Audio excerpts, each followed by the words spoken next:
முஸ்லிம்களின் முதல் கிப்லாவான இன்று அழிக்கப்பட வேண்டும் என வெறித்தனமாக இலக்கு வைக்கப்பட்டுள்ள மஸ்ஜிதுல் அக்ஸா, இதன் மர்மமான வரலாறும் நம்ப முடியாத ரகசியங்களும் உங்களை அதிர்ச்சியில் ஆழ்த்தும். ஜின்களால் சுலைமான் நபியின் உத்தரவின்படி கட்டப்பட்டு மெட்டாபிசிகல் ரகசியங்கள் நிரம்பிய கட்டடம். 1,20,000 தீர்க்கதரிசிகளுக்கு இமாமத் செய்து தொழுகை நடத்திய முகமது நபியின் புனித தலம். மிஹ்ராஜ் அற்புதத்தை சாட்சியாக கொண்ட புனித ஸ்தலம். விண்ணுலகிற்கு திறக்கும் தனித்துவமான ஆன்மீக வாயில்.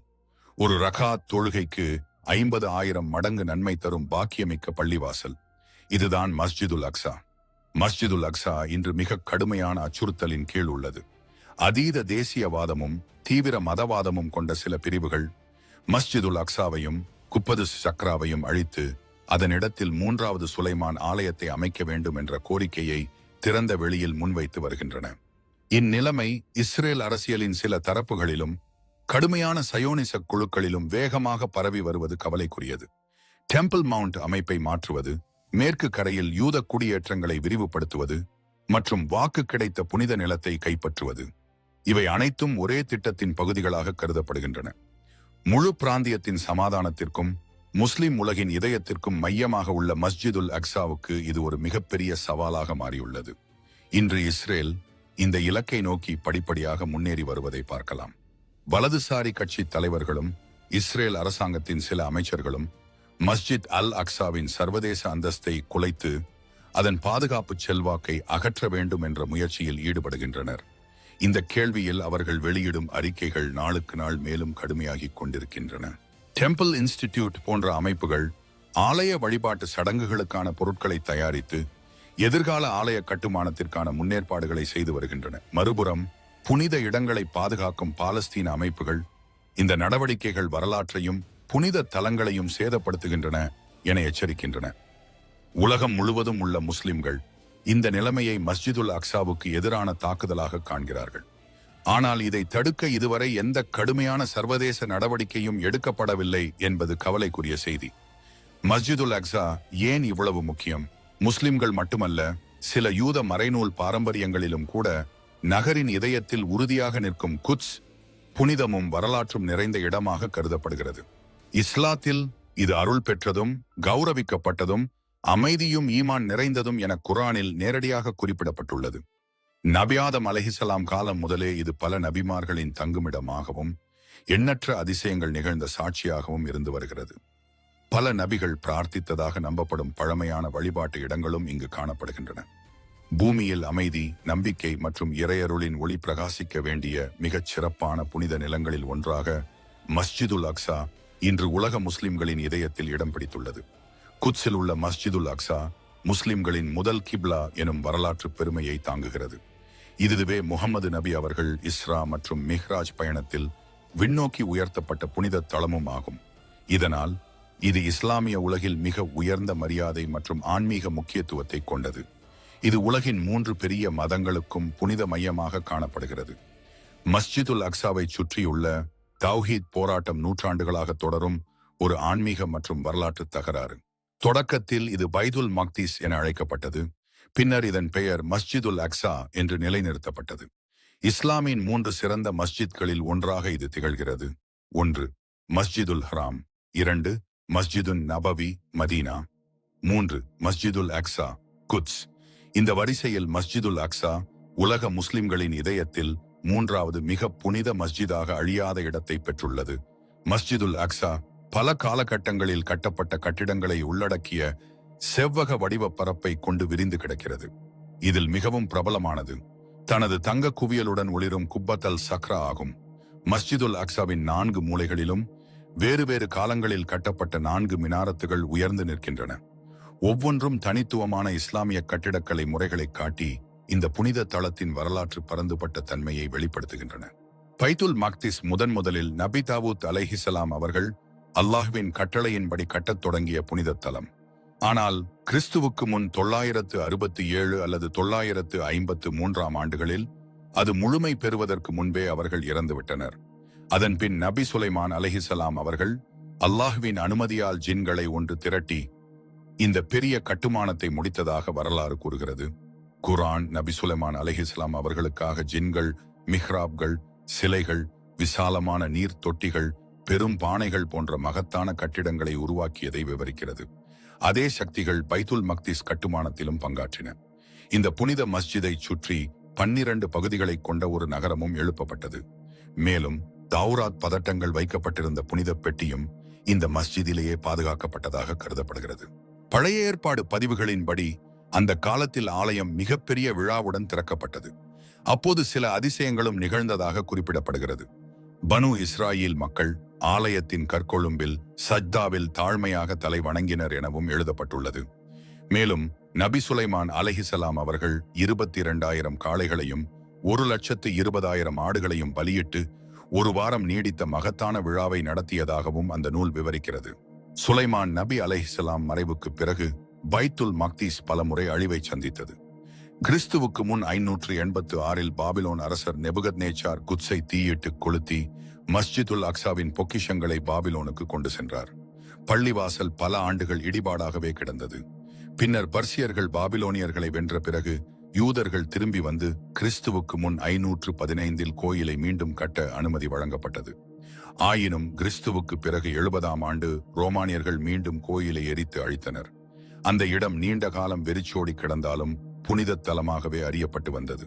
ஹஸ்ரத் உமர் அவர்கள் குத்ஸின் திறக்கோள்களை பெற்றபோது கிறிஸ்தவ ஆட்சி காலத்திலிருந்து தேங்கியிருந்த சிதிலங்களையும் குப்பைகளையும் தாமே அகற்ற உதவினார்.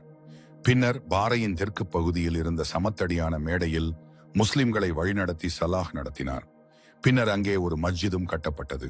கிறிஸ்துவுக்கு பிறகு 691ஆம் ஆண்டு உமையத் கலீஃபா அப்துல் மாலிக் முஹம்மத் நபி அவர்கள் மிஹ்ராஜ் பயணத்தின் போது காலடி வைத்ததாக நம்பப்படும் இடத்தில் இன்று டோம் ஆஃப் த ராக், குப்பதுஸ் சக்ரா என்று அழைக்கப்படும் குவியலை அமைத்தார். அதே காலகட்டத்தில் மஸ்ஜிதுல் அக்ஸாவையும் அவர் கட்டத் தொடங்கினார். இந்த பெரிய கட்டுமான பணிகள் அவரது மகன் அல் வலீத் காலத்தில் முழுமை பெற்றன. முதலில் கட்டப்பட்ட மஸ்ஜிதுல் அக்ஸா பல நூற்றாண்டுகளில் பலமுறை சீரமைப்புகள் மற்றும் பழுது பார்க்கும் பணிகளை எதிர்கொண்டுள்ளது. ஒரு ஹதீஸில் கூறப்படுவது போல நபி சுலைமான் அவர்கள் பைத்துல் மக்தீஸ் கட்டும் போது அல்லாஹ்வை முன் 3 வேண்டுகோள்களை எழுப்பினார். 1. அல்லாஹ்வின் விருப்பத்திற்கேற்ப நீதியாய் ஒருவனாக நீதிமானம் செய்யும் ஞானம். 2. அவருக்கு பின் யாரும் பகிராத ஒரு மாநாடு. 3. இந்த மஸ்ஜிதில் தியானம் செய்வோர் அனைவர் பாவங்களிலிருந்து விடுதலையாகி பிறந்த நாளில் போல தூய்மையான நிலையை அடைவார்கள். அவரது எல்லா வேண்டுகோள்களும் அல்லாஹ்வால் ஏற்றுக்கொள்ளப்பட்டன. ஹஸ்ரத் உமர் அவர்கள் காலத்தில் குத்ஸ் நகரம் வென்றபோது அவர் இரவில் பைத்துல் மக்தீஸில் நுழைந்து முழு இரவு தவழி பிரார்த்தித்தார். காலை நேரத்தில் முஸ்லிம்களை வழிநடத்தி சலாஹ் நடத்தினார். பின்னர் மஸ்ஜிதை எங்கு கட்டுவது என்பதை காஃப் அல் அஹ்பார் அவரிடம் கேட்டார். காஃப் பாறையே கிப்லாவாக இருக்க வேண்டும் என குறிக்கின்றார். ஆனால் உமர் அவர்கள் கிப்லா கஹ்பா தான் என்பதை நினைவூட்டினார். எனினும் பைத்துல் மக்தீஸுக்கு மரியாதை காட்டுவதற்காக அதன் கிப்லாவை காபா நோக்கி கட்டினார். இதுவே இப்போது டோம் ஆஃப் த ராக், கொப்பத்துஸ் சக்ரா அமைந்த இடமாகும். இருப்பினும் பைத்துல் முகத்தஸை கௌரவிக்கும் விதமாக காபாவை நோக்கிய கிப்லாவுடன் பள்ளிவாசலை கட்டினார்கள். இவ்வாறு கட்டப்பட்ட இடமே இப்போது குப்பத்துஸ் சக்ரா என்ற புகழ்பெற்ற புனித இடமாக விளங்குகிறது. உமையத் காலத்தில் கலீஃப் அப்துல் மாலிக் இப்னு மார்வான் 690ஆம் ஆண்டு மற்றும் 691ஆம் ஆண்டுகளில் கிப்லா மஸ்ஜிதை மீண்டும் கட்டியுள்ளார். கல்லால் விரிவாக்கப்பட்ட இந்த மஸ்ஜிதில் சுமார் 3000 பேர் பிரார்த்தனை செய்ய முடிந்தது. ஆனால் குத்ஸ் நகரத்தில் ஏற்பட்ட பல நிலநடுக்கங்கள் கிப்லா மஸ்ஜிதை பலமுறை சேதப்படுத்தியது. கிப்லா மஸ்ஜிதிற்கு 746ஆம் ஆண்டு பெரிய நிலநடுக்கம் ஏற்பட்ட பின்னர் அபு ஜஃபார் அல் மன்சூர் 771ஆம் ஆண்டு அதை மீண்டும் கட்டினார். இந்நிலையில் கூட 774ஆம் ஆண்டு வேறு ஒரு நிலநடுக்கம் ஏற்பட்டதன் காரணமாக மஸ்ஜிதின் பெரும்பாலான பகுதி மீண்டும் சேதமடைந்தது. 1099ஆம் ஆண்டு முதலாம் சிலுவை போரின் போது சிலுவை படையினர் குத்ஸை கைப்பற்றி கிப்லா மஸ்ஜிதை தேவாலயமாக மாற்றி அதன் இஸ்லாமிய சின்னங்களை மாற்றினர். இந்த காலகட்டத்தில் இந்த மஸ்ஜித் நைட்ஸ் டெம்ப்ளர் அமைப்பின் தலைமையகமாக பயன்பட்டது. 1187ஆம் ஆண்டு சலாஹுதீன் அய்யூபி குத்ஸை மீண்டும் வென்றபோது கிப்லா மஸ்ஜித் முஸ்லிம்கள் பிரார்த்தனை செய்ய மீண்டும் திறக்கப்பட்டது. சலாஹுதீன் மஸ்ஜிதின் இஸ்லாமிய அடையாளத்தையும் மீண்டும் நிறுவி கட்டிடத்தையும் பழுது பார்த்து சீரமைத்தார். மஸ்ஜிதுல் அக்ஸாவின் மிஹ்ராப் சுவரானது கையெழுத்துக்கள், நட்சத்திரங்கள் மற்றும் ஓடுகளால் அழகுற அலங்கரிக்கப்பட்டுள்ளது. சலாஹுத்தீன் காலத்தில் வால்நட் மரத்தில் தாய் முத்து பதித்து செய்யப்பட்ட மரமிம்பர் மிகவும் பிரசித்தி பெற்றது. மம்லூக் மற்றும் ஒட்டோமான் காலங்களில் பள்ளியின் கிப்லா பலமுறை பழுது பார்க்கப்பட்டது. விளக்குகளும் கம்பளங்களும் புதுப்பிக்கப்பட்டன. குறிப்பாக சுல்தான் சுலைமான் தி மேக்னிஃபிசன்ட் மற்றும் சுல்தான் மஹ்மூத் ஆட்சிகளில் 1969ஆம் ஆண்டு ஒரு தவறான வழிகாட்டுதலுடைய யூதர் கிப்லா பள்ளிவாசலுக்கு தீ வைத்தார். கலை மற்றும் வரலாற்று முக்கியத்துவம் வாய்ந்த மிம்பர் எரிந்து அழிந்தது. பின்னர் அந்த மிம்பர் அசலுக்கு ஏற்ப மீண்டும் கட்டப்பட்டது. இன்று கிப்லா பள்ளிவாசல் மஸ்ஜிதுல் அக்ஸா வளாகத்தின் ஒரு பகுதியாகவே உள்ளது. முஸ்லிம் உலகுக்கு மிகுந்த முக்கியத்துவம் வாய்ந்ததாக திகழ்கிறது. குப்பதுஸ் சகரா மஸ்ஜிதுல் அக்ஸாவின் வடபுறத்தில் அமைந்துள்ளது. இது முஹம்மது நபியின் மிஹ்ராஜ் பயணத்தின் போது தமது வாகனத்தை கட்டிய பாறையை மூடுவதற்காக கட்டப்பட்டது. இப்பாறை ஹஸ்ருல் மொல்லக் எனவும் அழைக்கப்படுகிறது. சகரா என்ற சொல்லின் அர்த்தம் பாறை. இதன் பேருமே அதிலிருந்து வந்தது. இந்த கட்டிடம் முதலில் 691ஆம் ஆண்டு உமையத் கிலீஃப் அப்துல் மாலிக் இப்னு மார்வான் கட்டியதாகும். பின்னர் அழிவுக்கு பின் 1027ஆம் ஆண்டு அதே வடிவில் மீண்டும் கட்டப்பட்டது. மஸ்ஜிதுல் அக்ஸா மற்றும் கூப்பத்துஸ் சக்ரா ஆகியவை பலரால் ஒரே கட்டிடமாக தவறாக புரிந்து கொள்ளப்படுகின்றன. ஆனால் உண்மையில் இவை ஒன்றோடொன்று நெருங்கிய தொடர்புடைய இரண்டு தனித்தனி கட்டிடங்களாகும். மஸ்ஜிதுல் அக்ஸா என்பது சுமார் 145 துனாம் பரப்பளவில் விரிந்துள்ள முழு புனித வளாகத்தின் பெயர். இந்த வளாகத்தின் உள்ளே அல் அக்ஸா மஸ்ஜித், ஹரம் அல் ஷரீப் மற்றும் பல வரலாற்று சிறப்பு மிக்க கட்டிடங்கள் உள்ளன. இந்த வளாகத்தின் மைய பகுதியில் அமைந்துள்ள டோம் ஆஃப் த ராக் அதன் தங்க கூரையால் உலக புகழ் பெற்றது. இருப்பினும் அது மஸ்ஜிதுல் அக்ஸாவின் ஒரு பகுதியாக மட்டுமே விளங்குகிறது. முழு மஸ்ஜிதுல் அக்ஸாவாக அதை கருத முடியாது. குத்ஸின் வரலாற்றை ஆய்வு செய்யும் வரலாற்றாசிரியர்கள் இந்த வேறுபாட்டை தெளிவாக விளக்குகின்றனர். யூத நம்பிக்கையின்படி நபி சுலைமான் அவர்கள் அல்லாஹுவின் கட்டளையின்படி குத்ஸில் கட்டிய ஆலயமே சுலைமான் ஆலயம். யூதர்களின் மொழியில் இது பெத் ஹாமிக்டஷ், அதாவது புனித இல்லம் என அழைக்கப்படுகிறது. இந்த ஆலயம் வரலாற்றில் பலமுறை அழிக்கப்பட்டது. இறுதியாக கிறிஸ்துவுக்கு பிறகு 70ஆம் ஆண்டு முழுமையாக நாசமாக்கப்பட்டது. இன்றைய நிலையில் அந்த ஆலயத்திலிருந்து மேற்கு சுவர் மட்டும், பொதுவாக அழுகை சுவர் வெயிலிங் வால் என அழைக்கப்படுவது மீதமுள்ளது. இந்த சுவர் மஸ்ஜிதுல் அக்ஸா வளாகத்தின் அருகாமையில் அமைந்துள்ளது.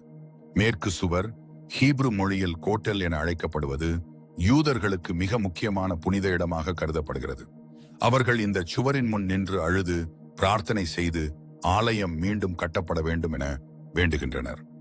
1967ஆம் ஆண்டு போருக்கு பிறகு யூதர்கள் சுலைமான் ஆலயத்தை மீண்டும் கட்டுவதற்காக மஸ்ஜிதுல் அக்ஸாவை இடிக்கவில்லை. இதற்கு 2 முக்கிய காரணங்கள் கூறப்படுகின்றன. முதலாவது முஸ்லிம்களின் கடுமையான எதிர்வினை. இரண்டாவது மேலும் முக்கியமானது யூத மதத்தின் மெஸ்ஸியா நம்பிக்கை. ஆர்த்தடாக்ஸ் யூத மதத்தின்படி சுலைமான் ஆலயம் மெஸ்ஸியா வருகைக்கு பிறகே மீண்டும் கட்டப்பட வேண்டும். அதற்கு முன் ஆலயத்தை கட்ட முயற்சித்தால் பல மத தலைவர்களின் கடும் எதிர்ப்பையும் மதம் மற்றும் அரசு இடையிலான பெரும் மோதலையும் உருவாக்கும் என அவர்கள் நம்புகின்றனர். இந்த காரணத்தால் சில மத குழுக்கள் தற்போது ஆலயத்தை மீண்டும் கட்டுவதற்கான நடவடிக்கைகளை எடுக்காமல் உள்ளன. ஆனால் பல ரப்பாய்களும் பெரும்பாலான சயோனிஸ்டுகளும் இந்த கருத்தை ஏற்கவில்லை. அவர்கள் ஆலயத்தை மீண்டும் கட்ட வேண்டும் என்பதற்கு வெளிப்படையாக ஆதரவு தெரிவித்து வருகின்றனர். யூத நம்பிக்கையின்படி நபி தாவூத் அவர்களின் கப்ர் குத்ஸில் சியோன் மலைப்பகுதியில் இருப்பதாக நம்பப்படுகிறது. அதே பகுதியில் அவரது தந்தையின் அருகிலேயே நபி சுலைமான் அவர்களின் கப்ரும் இருப்பதாக கூறப்படுகிறது. நபி மூசா அவர்களின் கப்ர் ஜெரிகோ அருகில் உள்ள நபி மூசா பகுதியில் இருப்பதாக நம்பப்படுகிறது. மேலும் நபி இப்ராஹிம், நபி இஸ்ஹாக், நபி யாக்கூப் அலைஹிஸ்ஸலாம் ஆகியோரின் கபர்கள் ஆல் கலீல் நகரில் உள்ள மஸ்ஜித் இப்ராஹிமில் அமைந்துள்ளன. இந்த அனைத்து இடங்களும் முஸ்லிம்களுக்கும் யூதர்களுக்கும் ஒரே நேரத்தில் புனிதமான தளங்களாக கருதப்படுகின்றன. மஸ்ஜிதுல் அக்ஸா இஸ்லாமிய மார்க்கத்தில் உயர்ந்ததும் தனிச்சிறப்பு வாய்ந்ததுமான இடமாக திகழ்கிறது. இது முஸ்லிம்களின் முதல் கிப்லா ஆகும். முஹம்மது நபியின் காலத்தில் ஹிஜ்ராவிற்கு பிறகு 16 மாதங்கள் வரை முஸ்லிம்கள் மஸ்ஜிதுல் அக்ஸாவை நோக்கி தொழுகை நடத்தினர். மேலும் இஸ்ரா பயணம் மஸ்ஜிதுல் அக்ஸாவில் நிறைவடைந்ததும் அதே இடத்திலிருந்து மிஹ்ராஜ் பயணம் தொடங்கியதுமாக இவ்விடம் இஸ்லாமிய வரலாற்றில் அழிக்க முடியாத முக்கியத்துவம் பெற்றுள்ளது. பூமியில் கட்டப்பட்ட 2வது மஸ்ஜிதாக மஸ்ஜிதுல் அக்ஸா இஸ்லாமிய மரபில் குறிப்பிடப்படுகிறது. குர்ஆனில் அல்லாஹ் கூறுகிறான், மனிதர்களுக்காக முதலில் நிறுவப்பட்ட இல்லம் மக்காவில் உள்ளதே, அது பேரருளும் உலகங்களுக்கு வழிகாட்டுதலும் கொண்டது. அபூதர் அலி அவர்கள் கேட்ட கேள்விக்கு நபி முஹம்மத் பதிலளித்த போது, பூமியில் முதலில் கட்டப்பட்ட மஸ்ஜிதுல் ஹராம் அதற்கு அடுத்ததாக மஸ்ஜிதுல் அக்ஸா என விளக்கினார். ஹிஜ்ராவிற்கு பிறகு முஸ்லிம்கள் மஸ்ஜிதுல் அக்ஸாவை நோக்கி தொழுகை நடத்தினர். இது 16 அல்லது 17 மாதங்கள் வரை தொடர்ந்தது. ஆனால் இதை காரணமாக்கி யூதர்கள் பெருமை பேசத் தொடங்கினர். இது முஹம்மது நபி அவர்களின் இதயத்தை வருத்தமடையச் செய்தது. உள்ளார்ந்த முறையில் நபியின் கிப்லா காபாவாகவே இருந்தது. கிப்லா மாற்றம் நிகழ்ந்திருந்தால் அது மக்கா வெற்றிக்கான முதல் அடியாகவும் அமையும் என்பதை நபி உணர்ந்திருந்தார். அதனால் அல்லாஹ்வின் அனுமதி வரும் வரை நபி பொறுமையுடன் காத்திருந்தார். இறுதியாக ரஜப் மாதத்தின் நடுப்பகுதியில் வந்த ஒரு திங்கட்கிழமை பனு சலாமா மஸ்ஜிதில் லுஹர் தொழுகையை முஹம்மது நபி தலைமையில் நடத்தி கொண்டிருந்த போது இந்த வஹி இறை வெளிப்பாடு அருளப்பட்டது. தூதரே, நீங்கள் வானத்தை நோக்கி எதிர்பார்ப்புடன் முகத்தை உயர்த்தி கொண்டிருப்பதை நாம் காண்கிறோம். ஆகவே உங்களுக்கு திருப்தி அளிக்கும் ஒரு கிப்லாவை நோக்கி உங்களை நாம் திருப்புகிறோம். இனி நீங்கள் உங்கள் முகத்தை மஸ்ஜித் அல் ஹராமை நோக்கி திருப்புங்கள். நம்பிக்கையாளர்களே, நீங்கள் எங்கிருந்தாலும் உங்கள் முகங்களை அதை நோக்கி திருப்புங்கள். வேதத்தினர் இந்த உண்மையை நன்கறிவர். அவர்கள் செய்பவற்றை அல்லாஹ் அறியாதவன் அல்ல. அந்த தருணத்தில் நபிநாயகம் அவர்கள் 2வது ரக்கத்தை முடித்துக் கொண்டிருந்தார். உடனே அவர் காபாவை நோக்கி முகத்தை திருப்பினார். அவருடன் தொழுது கொண்டிருந்த சஹாபாக்களும் அதே போல் திரும்பினர். அதன் பின்னர் கடைசி 2 ரக்கத்துகள் காபாவை நோக்கி நிறைவேற்றப்பட்டன. இந்த வரலாற்று சம்பவத்தினால் அந்த மஸ்ஜித் மஸ்ஜிதுல் கிப்லத்தைன், அதாவது 2 கிப்லாக்களின் மஸ்ஜித் என அழைக்கப்பட்டது. அந்த தொழுகையில் கலந்து கொண்ட ஒரு சஹாபி பின்னர் வேறொரு மஸ்ஜிதிற்கு சென்றார். அங்கு மக்கள் ருகு நிலையில் இருந்தனர். அவர் உயர்ந்த குரலில், நான் நபி அவர்களுடன் காபாவை நோக்கி தொழுகை நடத்தியதை சாட்சி கூறுகிறேன் என்று அறிவித்தார். அந்த அறிவிப்பை கேட்டதும் அந்த மஸ்ஜிதில் இருந்த ஜமாத் நின்ற நிலையிலேயே காபாவை நோக்கி தங்களின் திசையை மாற்றி தொழுகையை தொடர்ந்தனர். சஹாபியா மைமூனா அவர்களிடமிருந்து அறிவிக்கப்பட்ட ஒரு ஹதீஸில் அவர் முஹம்மது நபியிடம், அல்லாஹ்வின் தூதரே, பைதுல் மக்திஸ் மஸ்ஜிதுல் அக்ஸா குறித்து நீங்கள் என்ன கூறுகிறீர்கள் என கேட்டார். அதற்கு நபி பதிலளித்தார், அது மக்கள் ஒன்று திரளும் இடம், மறுமையில் உயிர்த்தெழும் இடம். நீங்கள் அங்கு சென்று தொழுகை நடத்துங்கள். அங்கு செய்யப்படும் ஒரு தொழுகை பிற இடங்களில் செய்யப்படும் 1000 தொழுகைகளுக்கு நிகரானது. இதை கேட்ட மைமூனா அவர்கள், அல்லாஹ்வின் தூதரே, எங்களால் அங்கு செல்ல முடியாவிட்டால் என்ன செய்வது என்று கேட்டார். அப்போது பெருமானார் கூறினார், அப்படியானால் அதன் விளக்குகளை எரிய வைக்க ஆலிவ் எண்ணெயை அனுப்புங்கள். இதை செய்பவர் அங்கு சென்று தொழுகை நடத்தியவரைப் போலவே பலன் பெறுவார். இஸ்ரா மற்றும் மிஹ்ராஜ். இஸ்ரா சம்பவத்தின் போது நபி பெருமானார் அவர்கள் மஸ்ஜிதுல் ஹராமிலிருந்து மஸ்ஜிதுல் அக்ஸாவிற்கு அல்லாஹ்வின் கட்டளையின்படி கொண்டு செல்லப்பட்டார். அங்கிருந்து அவர் மிஹ்ராஜ் எனும் விண்ணேற்ற பெருமையால் கௌரவிக்கப்பட்டார். உண்மையிலேயே நபி அவர்கள் மஸ்ஜிதுல் அக்ஸாவை அடைந்த பின் ஜிப்ரீல் அலைஹிஸ்ஸலாம் அவர்களின் வழிகாட்டுதலுடன் சித்ரத் அல் முந்தஹா வரை உயர்த்தப்பட்டார். இந்த நிகழ்வு குர்ஆனின் ஒரு ஆயத்தில் தெளிவாக குறிப்பிடப்படுகிறது. தன் அடியாரை இரவில் மஸ்ஜிதுல் ஹராமில் இருந்து சுற்றுப்புறங்களை நாம் ஆசீர்வதித்துள்ள மஸ்ஜிதுல் அக்ஸாவிற்கு அழைத்துச் சென்ற அல்லாஹ் பரிசுத்தமானவன். அவருக்கு நமது அடையாளங்களில் சிலவற்றை காட்டுவதற்காகவே அவ்வாறு செய்தான். நிச்சயமாக அவன் எல்லாவற்றையும் கேட்பவனும் பார்ப்பவனும் ஆவான். மஸ்ஜித் அல் அக்ஸாவும் அதன் சுற்றுப்புறங்களும் ஏன் ஆசீர்வதிக்கப்பட்டவை? அதற்கான காரணம், இந்த நிலம் ஆன்மீக அருள்களாலும் உலகியலான வளங்களாலும் ஒரே நேரத்தில் செழித்துள்ள புனித பகுதி என்பதே. அதன் சுற்றிலும் பசுமையான நிலங்களும் நீர்வளங்களும் காணப்படுகின்றன. மேலும் பல நபிமார்கள் வாழ்ந்த நிலமாகவும் இறை வெளிப்பாடுகள் இறங்கிய தளமாகவும் இது விளங்கியுள்ளது. இஸ்ரா சம்பவத்தின் காரணமாகவும் இந்த இடம் தனிச்சிறப்பான ஆசீர்வாதத்தை பெற்றுள்ளது. இந்த புனித பயணத்தின் போது அல்லாஹ் முஹம்மது நபி அவர்களுக்கு அற்புதமும் அசாதாரணமுமான பல அடையாளங்களை காட்டினான். இவை அனைத்தும் மஸ்ஜிதுல் அக்ஸா மற்றும் அதன் சுற்றுப்புறங்கள் ஏன் ஆசீர்வதிக்கப்பட்ட நிலம் என அழைக்கப்படுகின்றன என்பதற்கான தெளிவான சாட்சிகளாகும். அந்த புனித இரவில் மஸ்ஜிதுல் அக்ஸாவில் அனைத்து நபிமார்களுக்கும் முஹம்மது நபி அவர்கள் தொழுகையை வழிநடத்தினார். நம்பகமான அறிவிப்புகள் இதை உறுதிப்படுத்துகின்றன. இஸ்ரா இரவில் ஜிப்ரீல் அலைஹிஸ்ஸலாம் அவர்களுடன் நபி அவர்கள் இந்த மஸ்ஜிதில் நுழைந்து உள்ளே தொழுகை நடத்தியது உறுதியானதாக நிரூபிக்கப்பட்டுள்ளது. சஹீஹ் முஸ்லிமில் அனஸ் பின் மாலிக் அறிவிக்கும் ஒரு ஹதீஸில் முஹம்மது நபி அவர்கள் மஸ்ஜிதுல் அக்ஸாவை பற்றி கூறும்போது, அல் புராக் எனக்கு கொண்டு வரப்பட்டது. அது கழுதையை விட பெரியதும் கோவேறு கழுதையை விட சிறியதுமான வெள்ளை நிற உயிரினம். அது தனது கண் பார்வை எட்டும் இடத்தில் குதிரையைப் போல் கால் பதிக்கும். அதில் நான் ஏறி பைதுல் மக்திஸை அடைந்தேன். நபிமார்கள் பயன்படுத்திய வளையத்தில் அதை கட்டினேன். பின்னர் மஸ்ஜிதுக்குள் நுழைந்து 2 ரக்காத் தொழுகை நடத்தினேன். அதன் பின் வெளியே வந்தேன். அப்போது ஜிப்ரீல் அலைஹிஸ்ஸலாம் அவர்கள் எனக்கு ஒரு மதுபான கிண்ணமும் ஒரு பால் கிண்ணமும் கொண்டு வந்தார். நான் பாலை தேர்ந்தெடுத்தேன். அதற்கு ஜிப்ரீல், நீங்கள் இயற்கையான வழியை தேர்ந்தெடுத்தீர்கள் என்று கூறினார். மேலும் சஹீஹ் முஸ்லிமிலும் பிற ஹதீஸ் நூல்களிலும் பைதுல் மக்திஸில் முஹம்மத் நபி அவர்கள் அனைத்து நபிமார்களுக்கும் தொழுகையை இமாமாக நடத்தினார் என பதிவு செய்யப்பட்டுள்ளது. பூமியில் வேறு எந்த இடத்திலும் அனைத்து நபிமார்களும் ஒன்று கூடி ஒரே நேரத்தில் தொழுகை நடத்தியதாக சொல்லப்படும் இடமில்லை. அந்த தனித்துவமான பெருமை மஸ்ஜிதுல் அக்ஸாவுக்கே உரியது.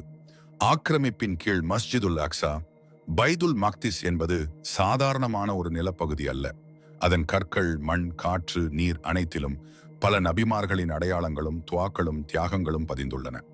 மனிதகுல வரலாற்றை நேரடியாக கண்ட ஒரு புனித அமானத்தாக அதன் ஒவ்வொரு அங்கமும் திகழ்கிறது. இஸ்லாமின் முதல் கிப்லாவாகவும் மிஹ்ராஜ் பயணத்தின் போது முஹம்மத் நபி அவர்கள் வருகை தந்த புனித தளமாகவும் விளங்கும் இந்த நிலம் முஸ்லிம்களின் பார்வையில் எவராலும் தொட முடியாத, மீற முடியாத புனிதமாகும்.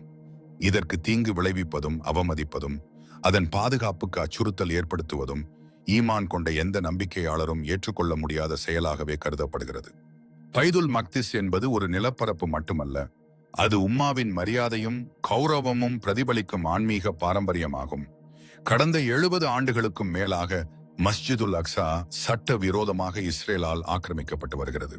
இது முஸ்லிம்களுக்கு விதிக்கப்பட்ட ஒரு பெரும் சோதனை. இது வெறும் உடல் எதிர்ப்புக்கான சோதனை மட்டுமல்ல, நமது ஈமான், மனசாட்சி மற்றும் பொறுப்புணர்வின் சோதனையாகவும் இது நிற்கிறது. மஸ்ஜிதுல் அக்ஸா உம்மாவின் ஒற்றுமையை பிரதிபலிக்கும் ஒரு கண்ணாடி போன்றது. முஸ்லிம்கள் அனைவரும் ஒரே உடலாக இணைந்து செயல்படும் போதே அதன் விடுதலை சாத்தியமாகும். இந்த புனித தளத்தை பாதுகாப்பது ஒவ்வொரு முஸ்லிமின் கடமையும் உண்மையான ஈமானின் ஒரு அங்கமும் ஆகும். இதை பற்றி மௌனமாக இருப்பது, இந்த காரணத்தை மறப்பது அல்லது மறக்கச் செய்வதற்கு இடமளிப்பது மஸ்ஜிதுல் அக்ஸாவிலிருந்து மட்டுமல்ல, உம்மாவின் அடிப்படை மதிப்புகளில் இருந்தும் விலகிச் செல்வதற்கு சமம். மஸ்ஜிதுல் அக்ஸாவை சுற்றி அதிகரித்து வரும் அநீதியும் அடக்குமுறையும் மனித குலத்தின் மனசாட்சியை காயப்படுத்துகிறது. அதே நேரத்தில் முஸ்லிம்களின் பொறுப்பை மீண்டும் நினைவூட்டும் ஒரு எச்சரிக்கையாகவும் இது விளங்குகிறது. இந்த புனித அமானத்தை பாதுகாப்பது ஒரு இடத்தை காவல் காப்பது மட்டுமல்ல, அல்லாஹ்வின் அடியார்களாக நாம் எடுத்துக்கொண்ட பொறுப்பை நிறைவேற்றுவதையும் குறிக்கிறது. ஒவ்வொரு முஸ்லிமும் தமது இதயம், துஆ, செல்வம் மற்றும் செயல்கள் அனைத்தையும் கொண்டு இயன்ற அளவு இந்த காரணத்திற்கு ஆதரவு வழங்க வேண்டும். ஏனெனில் மஸ்ஜிதுல் அக்ஸா பாலஸ்தீனத்தின் இதயம் மட்டுமல்ல, அது முழு உம்மாவின் இதயமாகும். அதை பாதுகாப்பது என்பது உம்மாவின் ஒற்றுமை, ஆவியை உயிர்ப்புடன் வைத்திருப்பதற்கும் அல்லாஹ்விற்கு உகந்த பாதையில் தொடர்ச்சியாக நடப்பதற்குமான உறுதியையும் குறிக்கிறது. மஸ்ஜிதுல் அக்ஸாவுடன் தொடர்புடைய ஜிஹாதின் முக்கியத்துவம் குறித்து ஹதீஸ்கள் அபு உமாமா அறிவிப்பதாவது, முஹம்மத் நபி அவர்கள் கூறினார்கள், என் உம்மத்திலிருந்து ஒரு குழு அல்லாஹ்வின் ஆணை வரும் வரை உண்மையின் பக்கத்தில் ஒருவருக்கொருவர் துணை நிற்பார்கள். தங்கள் எதிரிகளை வெல்வார்கள். அவர்களுக்கு எதிராக நிற்பவர்களால் சில சிரமங்கள் தவிர வேறு எந்த தீங்கும் செய்ய முடியாது. அவர்கள் உண்மையின் மீது உறுதியாக நிலைத்திருப்பார்கள். அப்போது மக்கள், அல்லாஹ்வின் தூதரே, அந்த மக்கள் எங்கே இருப்பார்கள் என்று கேட்டனர். அதற்கு நபி அவர்கள் பைதுல் மக்திஸிலும் அதன் சுற்றுப்புறங்களிலும் என்று பதிலளித்தார்கள். அப்துல்லாஹ் இப்னு உமர் மற்றும் அபூ ஹுரைரா அறிவித்த 2 ஹதீஸ்களில் எதிர்காலத்தில் முஸ்லிம்களுக்கும் யூதர்களுக்கும் இடையே ஒரு போர் நடைபெறும் என்றும் அதில் முஸ்லிம்களுக்கு வெற்றி கிடைக்கும் என்றும் முஹம்மத் நபி அவர்கள் அறிவித்ததாக குறிப்பிடப்படுகிறது. நியாய தீர்ப்பு நாளுக்கு முன் இந்த மோதல் நிகழும் என்றும் இறுதியில் முஸ்லிம்கள் வெற்றி பெறுவார்கள் என்றும் அந்த அறிவிப்புகளில் கூறப்படுகிறது. அந்த நேரத்தில் யூதர்கள் மறையும் இடங்களை கூட மரங்களும் கற்களும் வெளிப்படுத்தும் எனும் விவரங்களும் அந்த ஹதீஸ்களில் இடம்பெற்றுள்ளன. இதன் காரணமாகவே குத்ஸ், ஜெருசலேம் நகரம், ஜிஹாத் மற்றும் ரிஃபாத் நகரம் என முஸ்லிம்களால் அழைக்கப்படுகிறது என இஸ்லாமிய ஆதாரங்களில் குறிப்பிடப்படுகிறது.